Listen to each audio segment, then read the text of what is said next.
in a crucial passage in the Sermon on the Mount. They would say the Sermon on the Mount is the essence of Jesus' teaching. Teaching, not entire Christianity. And there he has to put this, in which case, now church does not become the center. Even Jesus does not become the center. I will explain why later on he became the center. God becomes the center. When God becomes the center, then creation becomes the center. There is no redemption without creation. There is no salvation without creation. You and I, we are all rooted in nature. You know, the Africans have a proverb: if you sin against God, God will easily forgive you. If you sin against nature, it will take revenge on you. That is tsunami, the volcanic eruption, all that, you know. So then God becomes the center, then creation becomes the center, environment, all that, you know. That what the rabbi was tell us, ecological education, ecological conversion, and ecological lifestyle. Now, one more thing, if you read carefully the Sermon on the Mount, you know, it is Matthew, and you see, Luke addresses it directly to the second person. Blessed are you poor. Whereas Matthew addresses it in the third person. I think there is a subtle insight there, no? Blessed are those who are poor in spirit and all that. Immediately when he comes to the ninth beatitude, normally we used to say only 8 beatitudes. When he comes to the ninth beatitude, he directly comes down from the third person to the second person. Blessed are you when people persecute you, revile you, speak ill of you. Why do people speak ill of you? Why do people persecute you? If you had been silent, you had been standing for the righteousness of God. Blessed are those who hunger and thirst for justice. That is righteousness. And that's why you were persecuted. And this is how they persecuted the prophet. You know, the persecution. And this is how they persecuted also Jesus. And finally, they did him in. They thought everything was over, but something new emerged from the tomb. Sometimes, you know, we feel we are in a tomb, but the new life can also come from the tomb if you believe in Jesus. You know? See, if you remember, if you listen to Amal carefully, you know, he spoke about the document, you know, the document on human fraternity, which our Pope has signed together with a saint there in February, you know. And then he said, I was going and checking that there you do not get the name of Jesus or Christ. He speaks only about God. Because it is that which will bring the other people together. Therefore, when we address our own Christian community, we speak of Jesus and all that. When we speak about the people of other religion and culture and all that, concentrate on God. But the values will always be gospel values, Christian values. Then 2 weeks ago I was there in Indore for a conference, and then I visited also Varghese Alangada, a priest. He beautifully runs a community called Universal Brotherhood Movement. Nothing about Jesus and all that. But all his values are Christian. Then he said, Selva, you come and see my tabernacle. I went there, he opened the door, and there is a huge mirror there, nothing except the mirror. And you are the tabernacle. Jesus' Spirit lives in you. You are the temple, you are the tabernacle. Why do you need another tabernacle? And I don't need another tabernacle for people who come. And then interestingly, what inspired me was, even RSS fellows come here, highly placed, very rich people. When they come and see, if this is what Christians are doing, we do not have any problem. problem. That means they are kept in ignorance. The witness value brings up. Naturally, tomorrow when there is a persecution, that place will be very safe. Because all kinds of people are there. There was a Brahmin lady who was very highly paid in an English medium school. She has resigned her job and come there and she joined the community. And she addressed us. I came back fully inspired by this movement. So this is it. Therefore, but when you are now, how does it? You tell me in the preaching of Jesus, who was the center, God or himself? God. Then how did Jesus become the center?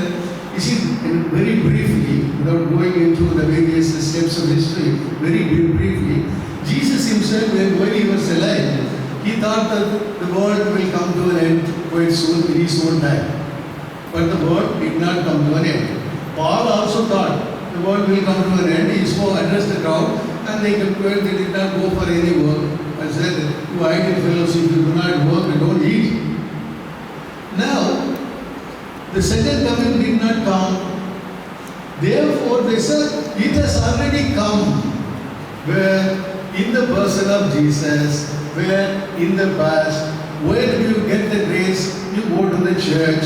How do you get this? Through the sacraments. And that's how Jesus became the center of worship and culture. Now, I'm not saying that Jesus need not be worshipped, but it was not, it's all glory and honor is yours. He always prays to the Father through him. And that's how the prayer is said, Therefore, how he became the center is history, So this, I think we must keep that in mind. And then with that, we come to, I said, we have clarified vision. We have clarified to some extent vision. And maybe one or two things about vision again. Any authentic mission is a very difficult thing. Authentic mission, authentic prophetic mission is a very difficult thing, even a risky thing. It's not as easy. I remember when during the time of Hitler, I read that quote in the first day from Dietrich Bonhoeffer. I said, the understanding of Christian faith only when a Christian is involved in the socio-political economic context, and this he said at the time of Hitler. Somebody went and told him, he was in prison, he was a Lutheran pastor, he was there in prison. And some people who believed in the second coming, they said, anyway, why do you trouble yourself that Christ will come to save us? And he said, if Christ will come tomorrow, he wants me to do his job today. And that was his conviction. Finally, he was executed by Hitler. That was and there he has written about cost of discipleship. Therefore, it's not an easy discipleship, it's a costly discipleship. One of my friends, Father Alphonse, used to say, we are easy people, costly people, and AC people. Easy, costly, and AC. Discipleship is not that easy. Therefore, prophetic mission is a difficult service with many frightening demands, and at times indirectly and at times directly. Also, when I was there in Indore, we visited Rani Maria's tomb. Costly discipleship. It's not always that easy. Therefore, we who are involved in the formation program can be effective only by being salt in the first place, only by being light, only by being city on the top, so witness value within the community. This is the contemporary challenge of our mission. And then if you remember what Philip said, basically humans are positively oriented. This is the saying of Carl Jung, the disciple of Freud, because he says people who believe in God, particularly the Christians, will understand because it is God's image. God's image is always positively oriented, but it is under the huge Himalaya of selfishness, self-centeredness, closed in on oneself. And if you go deeper, you will find basically that bring out that basic human goodness. And the educare in Latin means bring that out. This is our mission, and also this this mission goes beyond the boundaries, prepared to cross boundaries and enter into new terrain, geographically, theologically, emotionally, and culturally. Therefore, we need to go beyond. And finally, mission is a witness to the poor prophet of Nazareth. Mission is a witness to the poor prophet of Nazareth and his values. He refused to be hemmed in by human boundaries. He always was breaking taboos. Remember the meeting at the Samaritan woman? The husband himself should not speak to his own wife in public. Here Jesus, the male-female taboo, he breaks. A Jew should not speak to a Samaritan, he breaks. And no group should teach a woman, And he has a very theological discussion there with why do you worship and all that? Therefore, Jesus went on breaking. Therefore, I would say, only a radical revolutionary today who is prepared to break boundaries and take a risk can really meet the radical Jesus. Here, one more thing I have just add. Now, I used to ask myself, who told me that Jesus is God's Son? How do I come to know that Jesus is the Messiah? Is it because I have read that from the scripture? Is it because I heard it from the sermons? Or is it because some teachers taught me in catechism? I think God has to reveal himself to us. To Peter, said it is God who revealed that Jesus was the Messiah. Or Jesus has to reveal himself to me. This is what was done to the Samaritan woman, in the dialogue. And the people who came there to see, after listening to the Samaritan woman, said, it's not because what you said, we have experienced for ourselves. And this experience is continuous. See here, one of the things going into myself, I feel, the moment that I say God, I have certain image of God. The moment that I say Jesus, I have certain image. Therefore, when I hear God, I do not come in touch with the God who is living, the image that I have of God. The moment I hear Jesus, the image. And that's why the famous Conrad, the great theologian, says, when I really go down on my knees to pray, he says, the great theologian, an angel comes with a hammer and a chisel, and he comes and breaks the image so that I come in touch with the true living God, the God of Abraham, the God of Isaac, and the God of Jesus. I think we need an introspection into ourselves. Are we really in touch with the living God? Does he reveal to me that he is God? Does he reveal to me that Jesus is God's Son? So I think. Now we come to the third aspect, namely, vision. Now Pope Francis. We have heard a lot about Pope Francis. I would exhort you to read a book. Now it's a revised edition. Pope Francis Untying the Knot. Pope Francis Untying the Knot by Paul Belleri. There was a small book immediately after he was chosen bishop. Now he has revised that value. See, Pope Francis was not the kind of man that we see him today. He was a good man, he was a kind man, a charitable man, he was good to the poor. But he was adamant on certain things. When he was also provincial, and he was also the archbishop. When some priests started speaking about liberation theology, he warned them. Not only he warned them, he handed them over to the government, and some of them were killed. That was one side of Pope Francis. You read that book. I do not want to go into the details. You read that. And then it's that Francis has become a terror. They almost excelled into the frontier of his religion.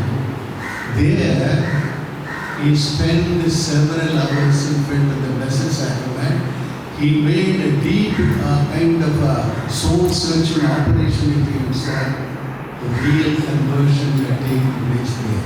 Very often he says, please pray for me, I am a sinner. He says, he thinks of those days where he exposed to some of these radical priests, his own priests, to the government, and they were tortured.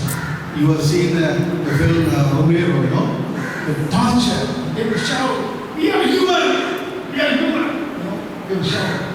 And some of them were even killed. He thinks of that and said, I had been a sinner. And once again, maybe by passing, the conversion is not it's one time. On the way to the last lesson, Paul was converted. And then after that he went to Arabia. 3 years long retreat. 3 years long retreat. And he comes up from there, and there was a dispute. The dispute was, Paul was not the disciple of Jesus. We cannot accept him as the apostle because he was not with the historical Jesus. Rather, he was a witness against Jesus. The clothes of Stephan were put there and he speak, when Stephan was stoned to death. So, Paul became furious. You read Galatians 1:1 and following, you know what Paul says? You fellows, I'm paraphrasing. You had been called by Jesus, historical Jesus. Me, not only Jesus, his father also called me. After 3 years of long retreat, the gateway did not knock. He was a fanatic. And then later on, after a few months, few years, he would say, yes, I am an apostle, but I am not least of an apostle. The terror will come down.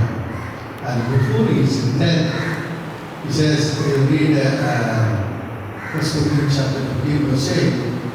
Jesus came into this world to call sinners. I am the foremost of sinners. This is conversion.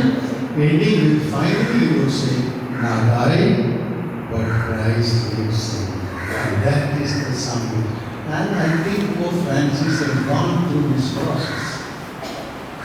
And therefore, I would read, on this occasion, we would read also that solid book, Pope Francis Untying the Knot by Paul Valéry, revised edition. The first edition is a small book, the revised edition is a bigger book, and it was so human. So this makes now coming to Pope Francis. Now, Pope Francis, after his conversion, the two popes who came after the council, they were trying to put the clock back. The spirit of the Vatican Council was not carried forward by John Paul II, with all respect to John Paul II, and with all respect to Pope Benedict XVI. The best thing that the Benedict XVI did was to resign. By resigning, he only shifted the cross from him and put it on Francis. Because most of the problems that he would not face, Francis had to face. So, now, what did Francis do? Francis went back to Vatican, to the spirit of Vatican. Remember there again, there are 16 documents of that, 15 documents in the first drafts were prepared by one Cardinal Ottaviani. Ottaviani was an arch conservative. He was called the watchdog of Vatican. He had prepared. And then there were some reasonable cardinals, Cardinal Suarez, Lercaro, and these are people, they got up in the council in the beginning, the first session. Now, let us talk. We are all thinking about the inner problems of the church. He asked a question. Cardinal Suarez asked a question, and that was also asked by another Lercaro and some other cardinals. Tell me, church, what is your relationship to the world? Why are you here? What is your relationship to the world? And then the whole thing almost changed. When Cardinal Ottaviani saw the changes, he said, Lord, give me the grace to die before the changes come into practice. Arch conservative that he was, it was also another cardinal said, when I give food to the hungry, they call me a saint. But when I ask why the poor people do not have food, they call me a Marxist and a communist. When they started asking questions, the church is only a medium. It's an instrument and a sign. And what is the work of the church, the Christian community? To bring God's reign in the world. And where do changes come? From the world into the church. See, freedom, equality, fraternity. These are the cries of French Revolution. Are they gospel values? But where did they come from? Where did they come from? From inside the church? From outside, from French Revolution. And therefore, you must go far beyond what the church is saying right now. See, for example, the first encyclical, 1891, by Leo XIII, on workers' problem. 43 years before that, Karl Marx said, workers of the world come together. We have nothing to lose except the chains that have chained us here. After 43 years, the Pope comes. In the meantime, the workers' movement has gone much ahead. And then, what the encyclical even today, if you read the first part of the encyclical, it's a very radical encyclical.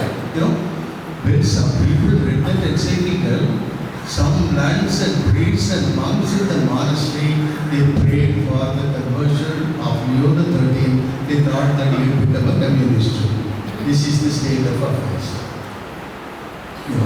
So, it is this. Now Pope Francis takes up the spirit of what was the dialogue, that we heard a lot about the dialogue, And the church came out, the Second Vatican Council came out with a triple dialogue. Dialogue with the world, dialogue with the cultures, and dialogue with the religions. We speak of. And when he said, I do not know when they spoke about dialogue with the world, they thought about the creation. I don't think so. But today we need to interpret that. Dialogue with the world. The world will not exist if you do not preserve creation. So dialogue with the world, dialogue with the cultures, and dialogue with the religions. And the FABC, Federation Asian Bishops Conference, it added one more, dialogue with the poor. But if you kind of go deeper into this triple dialogue, dialogue with the world in a special way, dialogue with the poor of the world.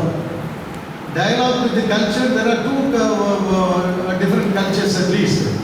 Culture of the dominant, culture of the dominated. Therefore, culture of the dominated. And dialogue with the religion. There are two kinds of religion. Jesus also is interpreted to justify colonialism. And today we will be very critical of colonialism. They destroyed our culture. So therefore, the triple dialogue would say, Dialogue in general, but dialogue in a special way with, and therefore Pope Francis picked that up, and slowly he came out expanding this spirit of dialogue. What does it mean? You remember that Father Amal mentioned this, what about this communion for the people who are married, divorced, and then living with somebody else? He didn't say, I had gone through this document, I have given conference in several places. He doesn't say explicitly that you give. But why don't you be compassionate and sympathetic? In one of the meetings that we had right now here in this park, somebody asked me, I said, Jesus knew in a few hours' time Judas was going to betray him, He gave communion to him. And Peter was going to deny him, communion to him. Therefore, he said, if you read the footnote of that thing, the German bishops, they were some of the radical bishops said, Pope said we can give. You see, here you must see also the reluctance of the national bishops and the regional bishops. He says very clearly in number 3 in Amoris Laetitia, it is neither my capacity nor my advice to all. Each national body of the bishops, you must discern each case and decide for yourself. They do not want to decide. The regional bishops do not want to decide. The national bishops board, they do not want to decide. No? They shift it on Pope. Then you can say, Pope has said that. Therefore, they will find, see the contradiction. It is not the collegiality. You throw the whole blame